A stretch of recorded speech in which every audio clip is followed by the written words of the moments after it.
Highways నిన్న అఖిల్కి సంబంధించి engagement గురించి మాట్లాడుకున్నాం.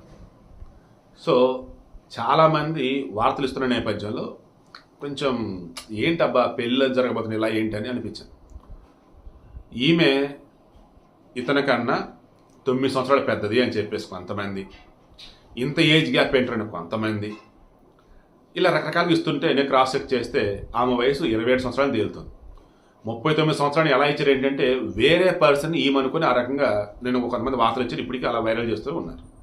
తర్వాత వీళ్ళ నాన్న వచ్చేసి ఎవరు, పెళ్లి కూతురు వాళ్ళ నాన్న వచ్చి జగన్మోహన్ రెడ్డికి సలహాదారుగా చేసినటువంటి పర్సన్, ఎక్కడ గల్ఫ్ కంట్రీస్లో రిమైనింగ్ చోట్ల. తెలిసిందే కదా, మనకు కావాల్సినోడు అంటే పదవి ఇచ్చేటం ఏదో ఒకటి, అలా ఇచ్చేసాడు జగన్మోహన్ రెడ్డి. ఎలా ఏంటంటే నాగార్జునకి తెలిసి ఉండొచ్చు, జగన్కి తెలిసి ఉండొచ్చు. సో ఆ రకం పదవులు ఇచ్చేసుకుంటూ పోయి ఉన్నారు. మెయిన్గా వీళ్ళు అసలు ఏం చేస్తారు ఏంటి అన్నప్పుడు, వాళ్ళ నాన్న థియేటర్ ఆర్టిస్ట్, ఈమె థియేటర్ ఆర్టిస్ట్, అంటే జస్ట్ లైక్ నాటకాలు వేయటం అన్నట్టు అనుకోవచ్చు, స్కిట్లో లైక్ ఆవేయాలి అనుకోవచ్చు. అండ్ ఆర్టిస్ట్తో పాటు మంచి మంచి క్రాఫ్ట్స్ అండ్ పెయింట్స్ సంబంధించి ఎగ్జిబిషన్ ఇటువంటి కూడా వీళ్ళు రన్ చేస్తూనే ఉంటారంట. అండ్ రకరకాల బిజినెసెస్ అయితే ఉన్నాయి.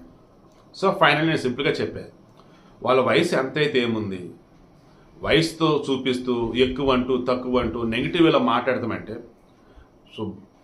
శుభప్రదంగా పాపం వాళ్ళు పెళ్లి చేసుకోబోతున్నారు, ఎంగేజ్మెంట్ అయింది, వీలైతే ఆశీర్వదిద్దాం, లేదనుకుంటే మౌనంగా ఉందాం. అంతేగాని వేలు పెట్టి దాని గెలికి అమ్మాయిని తప్పుబట్టి అబ్బాయిని తప్పుబట్టి వీళ్ళంతా ఒకే బ్యాచ్రా, జగన్ చెప్తే ఈ రకం జరిగిందిరా, ఓకే జగన్ చెప్తే జరిగింది అనుకుందాం, పెళ్ళే కదా, నాగార్జునకి తెలిసిన వాళ్ళు ఓకే మంచిదే కదా, తప్పుబడితే ఉందా అండి? నెగిటివ్గా మాట్లాడుతున్నప్పుడు మన బ్రెయిన్ ఎంత వర్స్ట్గా తయారైంది అంటే పాజిటివ్ మన నెగిటివ్గా కనపడిద్దండి, మన ఇంట్లో ఉండదు కూడా మనకు నెగిటివ్గా కనపడిద్దండి. సో దయచేసి జాగ్రత్త. కొంతమంది 39 సంవత్సరాలు, అఖిల్ది 30 సంవత్సరాలు, సో అఖిల్ కన్నా 9 సంవత్సరాలు పెద్ద అంటున్నారు. అయితే ఏంటి, లేదు తప్పుడు వార్త ఇది, ఆమె వయసు 27 అయ్యా అంటున్నారు. ఓకే గుడ్, ఏదైనా కానీ. సో వాళ్ళు బిజినెస్ పర్సన్స్.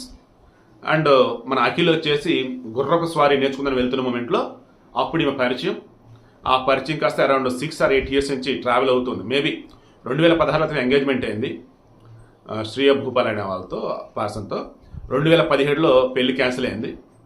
2017 నుంచి చేసుకోండి, అదొక 4, ఇదొక 4, 8 సంవత్సరాలు. సో మేబీ ఆ పెళ్లి క్యాన్సిల్ అయిన మూమెంట్లోనే ఆమెతో పరిచయం అయి ఉండొచ్చు. ఆ మూమెంట్లోనే ఆమెతో స్నేహం కాస్త ప్రేమ కాస్త ఇప్పుడు పెళ్లిగా మారబోతా ఉంది. సో హ్యాపీగా ఉండాలని కోరుకుంటూ